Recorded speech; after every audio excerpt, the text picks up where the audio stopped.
এই মোটা ছেলেটি জাদু বলে ধোঁয়া বের করতে পারত। এই মেয়েটি তার জাদুর সাহায্যে যে কোনো জিনিসকে হাওয়ায় ওড়াতে পারত এবং এই ছেলেটি নিজেও উঠতে পারত, কিন্তু সে জানত না ঠিক কতটা উঁচুতে সে যেতে সক্ষম। তাই শিক্ষক তার উচ্চতা মাপার জন্য তাকে একটি দড়ি দিয়ে বেঁধে দিলেন। দড়ি শেষ হওয়ার ঠিক আগ মুহূর্তে ছেলেটি নিজেই থেমে গেল। শিক্ষক দড়িটি ছেড়ে দিলেন, কিন্তু সে আর ওপরে গেল না। এতে ছেলেটি খুব খুশি হলো যে সে অন্তত হাওয়ায় ভেসে থাকতে পারে। সবশেষে কোকড়া চুলের মেয়েটি নিজের রূপ বদলানোর চেষ্টা করলো, কিন্তু সে এক অদ্ভুত অক্টোপাস বেড়ালে পরিণত হলো, যা দেখে সবাই অবাক হয়ে গেল। আসলে এই শিক্ষক এই চারজন বাচ্চাকে তাদের জাদুর উপর নিয়ন্ত্রণ আনতে শেখাচ্ছিলেন। অন্যদিকে জাদু স্কুলের সবচেয়ে মেধাবী মেয়েটি একটি কালো জাদুর বইয়ের মায়াজালে জড়িয়ে পড়ছিল। সে যেখানেই যেত বইটির আত্মা তার পিছু নিত। কালো জাদুর লোভে মেয়েটি নিজের শরীর সেই আত্মার হাতে তুলে দিল। এখন সে পুরোপুরি অশুভ শক্তির কবলে। পরের দিন স্কুলের বার্ষিক উৎসবে সেই মেয়েটি সবার সামনে জাদু দেখাতে এলো। সে তার জাদু বলে এক বিশাল আগুনের গোলা তৈরি করলো। এটি দেখে প্রধান শিক্ষক বুঝতে পারলেন যে বড় কোনো বিপদ আসছে।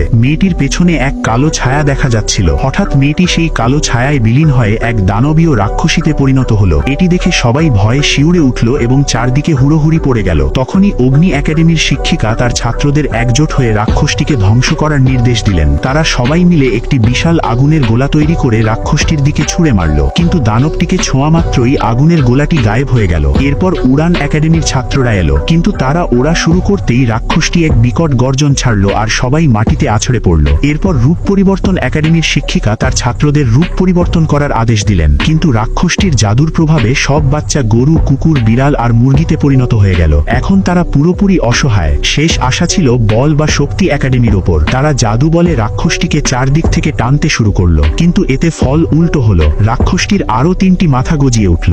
সব বাচ্চারাই হেরে গেল। তখনই প্রধান শিক্ষক সেই চারজন বাচ্চাকে ডাকলেন যারা নিজেদের জাদুর ওপর নিয়ন্ত্রণ পাচ্ছিল না। সেই মোটা মেয়েটি তার শক্তি দিয়ে রাক্ষসটিকে ছোট করার চেষ্টা করলো। এতে তার বাড়তি 3টি মাথা আবার আগের আকারে ফিরে এলো। এরপর মোটা ছেলেটি ধোঁয়া ছড়িয়ে রাক্ষসটির বুদ্ধি গুলিয়ে দিল। শিক্ষক উড়ন্ত ছেলেটিকে ডাকলেন। সে উড়ে গিয়ে রাক্ষসটির পেছনে পৌঁছালো, কিন্তু রাক্ষসটি যখন তাকে ধরতে যাবে ঠিক তখনই অন্য মেয়েটি তার শক্তি দিয়ে একটি ভারী বস্তা ছুঁড়ে মারল।